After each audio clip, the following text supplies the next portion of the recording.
In today's how-to, I'm going to show you how to create a new flight plan. Occasionally we get asked why there's no new button. We have an open button, save button, and a share button to share it to the web, but no new button to create a brand new flight plan. The main reason is because the aircraft settings are extremely complicated, so we wanted to ensure that any plan that you save in Flightplan, you'll be able to open in Microsoft Flight Simulator. The recommended method is to go into World Map, pick your airports, pick your aircraft, save the flight, and then open it in Flightplan using the open button and make your modifications. Find your sites, pick your runways, whatever else you want to do. But in reality, you could create a flight plan from scratch in Flightplan. I have Microsoft Flight Simulator open here in the background, but that's not necessary. Flightplan can be opened directly from the Windows desktop, and you can use it all day long without Microsoft Flight Simulator running. I've opened up a flight plan from one of our previous how-tos from San Francisco to Hayward Executive. So let's just zoom out and pick someplace completely different. Let's go to the other side of the world. Istanbul. That should be interesting. I think Hagia Sophia is in Istanbul, so there's at least that. Okay, so first thing we want to do is find an airport. Once we zoom in to a certain point, there we go, we'll get our little airport icon. So the only problem with the airport icons is they're the same color as the shopping icons, so it's kind of hard to spot them sometimes. But here's Ataturk Airport. So for now, we'll just drop a pin in the middle of the airport. And then I probably want to find the correct ICAO code for Ataturk Airport. LTBA. And it's an airport. And I'm not certain of the runway, so we'll leave it at 0. Oh, let's give it a name. We're going to want to fly over Istanbul, find some place to land. So I'm not going to attempt to pronounce it, but I can drop a pin in the middle. And I need the iCal for that airport. I'm going to need to see it so I can spell it. LTFJ. And it's also an airport. And again, we'll leave the altitude at 0. And now we have our route between the two Turkish airports, but we still have the route starting in San Francisco. So first thing we're going to want to do is delete San Francisco, the airport, not the city. And then we can also delete our waypoints and Hayward International. And now we're just left with our Istanbul route with our two airports. So I probably want to give it a name. And then I like to use the ICAO codes in my description. And that's fine. We'll pick the DA40. So now we want to find some sites in Istanbul. There's not really much point in a 23 nautical mile flight between two airports. So let's zoom in and find Hagia Sophia, because I'm pretty sure that's going to be pretty spectacular. There we go.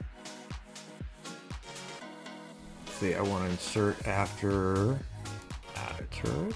Waypoint 1. We'll check that later. Drop my pin right on it, so Google's giving me the address. Let's go ahead and save. And then we can go into World Map. Let's go into Cockpit Map. Let's pull it down here. Give ourselves a little real estate. Maybe set our transparency a little bit. Then what we can do is open World Map. And let's find Istanbul. Hey, right on Hagia Sophia. Right. Well, we got a couple other points of interest. Sultan Ahmet Mosque right next to Hagia Sophia. We don't need a new waypoint for that. And then I'm not going to try and pronounce that, but we can find it on the map right here. Actually, we want this after Hagia Sophia. Okay, I thought there was another, yeah, what do we got here? The Justice Palace. I'm not going to try and pronounce that either. But essentially, it's due north.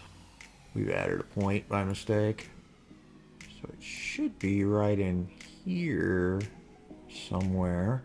Yeah, let's turn up our transparency for a minute. Well, might have to actually find this one on satellite. Let's see.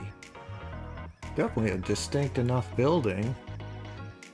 Should be right here along the highway. There it is. Is that it? Yep. So we'll drop a pin And according to world map, there's nothing else to see. But I'm going to guess in a city as old as Istanbul that we might be able to find some more places in Google Maps. Zoom out a little bit there. Alright. See if there's something up the river.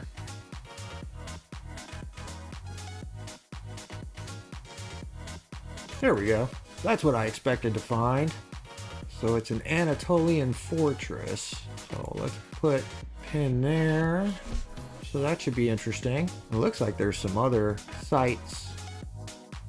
Let's see what that is. Landmark statue and popular meeting point. Yeah, that's going to be hard to see. Don't know that we're going to be able to see the bull from the air.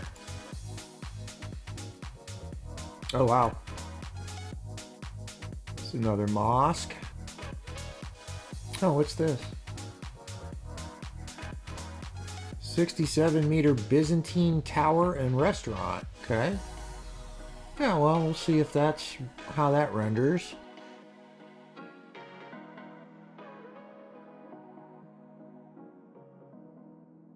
Here's our airport. I don't see anything. Let's see, what's Miniturk? Huh, it's a miniature Istanbul. Oh, I guess it's all of Turkey. Let's check out Miniturk. Alright, and that should give us plenty to see. So, as you can see, I kind of made a mess because I've just been dropping pins randomly. So, first thing we need to do is untangle our flight plan. So, what I want to do is come out of the airport, hit Hagia Sophia, and, oh, I forgot to mention Sultan Ahmet. So, Hagia Sophia. And we want probably the Byzantine Tower next. So we'll just move that up until it's next to Hagia Sophia. And then, does that make sense? Yeah, we probably should hit the palace next. And then let's put Miniturk after that. Then the Justice Palace. Then the Anatolian Fortress. And nothing to see here, which I kind of find hard to believe. And then landing at the airport. So that's a reasonable flight plan. We'll go ahead and say that. So there's a couple other things we're probably going to want to do. We've added new airports, picked all our points of interest in Istanbul, but we have not chosen any runways at either end. So we're going to want to do that. Let me switch to satellite and we'll zoom in 5. Like a convenient runway down here. So let's put our pin on 5. All right, it's going to confirm I want to move it. Now it gives me an extra warning, tell me it's an airport. Are you sure you want to move it? Yes, I do. And do I want my aircraft placed at that position? Yes, I do. So now we want to open our flight settings, and in the departure section, I need to change my runway number to 5. There was no designator. I'm not at a gate. And I'm on the runway. That's where I want to be. Now your choices are cruise if you want to start the flight. Flight runway, you can also set pre-flight gate, hold short, or pushback. So if you want to be parked cold and dark, you can start at a gate or a parking spot. And then let's check our arrival runway. Again, switch to satellite, zoom in. It doesn't really matter, but I like to put my pin in the middle of the runway that I want to land on my arrival, since that's where my glass cockpit is going to lead me. If you prefer, you could set it at the end. 06, so we go back into flight settings. 06, no designator. This is kind of a lame title. Let's see. No offense, Istanbul. That's probably the most famous location. And then that's correct.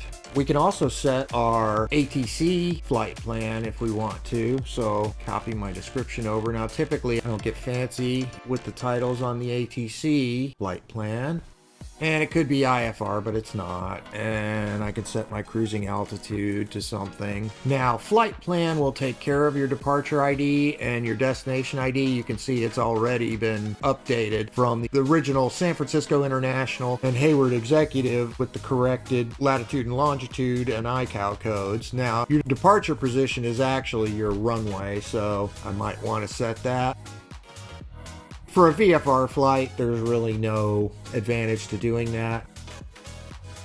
I might also want to check my time of day. 10 in the morning is good. And then the other thing I'm going to want to check is my fuel tanks. And I've got fuel in my wing tanks. Now, let me go ahead and save. The main reason why there is no new button in Flightplan is because of the aircraft. So if you change aircraft from, say, this flight plan was originally for the DA-40 and I change to the DC-3, for example, I'm going to start cold and dark. A lot of the switches don't even exist in the DA-40 that the DC-3 is looking for. Likewise, if I went from a DC-3 and tried to switch to a Cessna, I'm going to have a problem because the aircraft are so different that what's going to happen is Flight Simulator will load the flight plan, but start you cold and dark at whatever your position is. It won't be able to initialize the aircraft. So that's the only risk, really, of copying these flight plans and rearranging them like I did here, is if you start changing aircraft with vastly different capabilities, you're liable to start cold and dark. I started with the DA-40, so I'd be probably fine for any of the X-Cubs, any of the Cessnas, any of the small single-engine aircraft, propeller aircraft, should be fine. Likewise, if I started with a 747 and switched to the Airbus, the A320 or A310, whatever, can't guarantee that the settings are similar enough, but they should be close enough that at least the aircraft will be started. Now, if you want to be 100% certain of all of your aircraft settings in a flight plan, you really need to load it up in World Map, actually load the flight plan and sit in the cockpit, set all your switches, levers, and buttons, and then save from within the cockpit. So once you save inside the cockpit, those flight plans will contain every single switch setting that Flight Simulator recognizes. And Flightplan will preserve those settings no matter how many times you copy that flight plan. As long as the aircraft switch settings remain relatively the same, you should be able to copy that flight plan over and over and over again, and that same aircraft will start in the same state that you left it. But I'm just going to use the DA-40, which was the aircraft we started out with, so I'm not going to have a problem. One of the other things you want to watch out for, though, is even switching between small single-engine aircraft. Some of the sportier, more performance aircraft only have a center tank versus having wing tanks. Generally, you're safe with using left and right wing tanks because even the jets, most aircraft have a left and right wing tank. They're not always called the same thing, which can cause problems, but Flightplan, based on what fuel is in which tanks, tries to determine which actual location those tanks belong in. But that's not bulletproof, just like the other aircraft settings. There's such a diversity of aircraft out there, there's really no way to be 100% certain of every possible combination. I mean, even certain aircraft can have different tank configurations within the same aircraft. So one of the things you may want to do if you're flying small aircraft is include some fuel in your center tank as well. So now I've got full wing tanks and a full center tank. Any of the aircraft that need the wing tanks will find fuel in the wing tanks, and any aircraft that only have a center tank will find fuel in the center tank. Having extra fuel in extra tanks doesn't hurt anything. Okay, so that's our tips and tricks portion. So now that I'm back in World Map, what I can do is choose More at the bottom, choose Load Save, load from this PC, which I saved as a how-to called Istanbul. And you can see, even though we created the airports completely in Flightplan, it's recognizing the ICAO code because that is a legitimate airport ICAO code. It recognized which runway we want, runway 05, and likewise, it recognized our airport and it's landing us at runway 6, which is what we asked for. And then you can see the rest of the, if I back up a little bit here, you can see it's hitting all of the points of interest that we asked for along the way, plus some of the points of interest that World Map doesn't have. but it doesn't have waypoint numbers for our points of interest because they're not actual nav waypoints. The DA40, even though I copied this from an old flight plan, is still configured properly. My landing lights are on. If we look in the glass cockpit, you can see the glass cockpit is preloaded with our flight plan. So let's go ahead and fly it. Looks like this first one would be the, I think it was Sultan Ahmet, is the smaller, basically in the shadow of Hagia Sophia. And notice my glass cockpit, of course, is leading me directly to my waypoints. I'm looking for the Byzantine Tower. Oh, there it is. It didn't recognize the elevation. There's our base of it. You can see it's the only circular building in the area. There's our palace. Well, that's huge. So that's the, I'm not going to butcher that, but that's our palace. Let's see what we're looking for. There it is, Minoturk.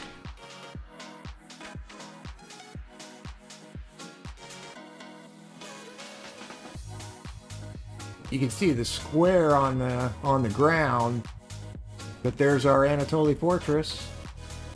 We come in on runway 06 at Gökhan Airport, and that's how to create a flight plan completely external to Microsoft Flight Simulator. I'll go ahead and load this flight plan up at simflightplan.com, so if you want to fly it yourself, you can just download and open a world map, whether you use flight plan or not. All of these flight plans are free to fly for anyone at simflightplan.com/download. I hope you enjoyed this. Please like and subscribe.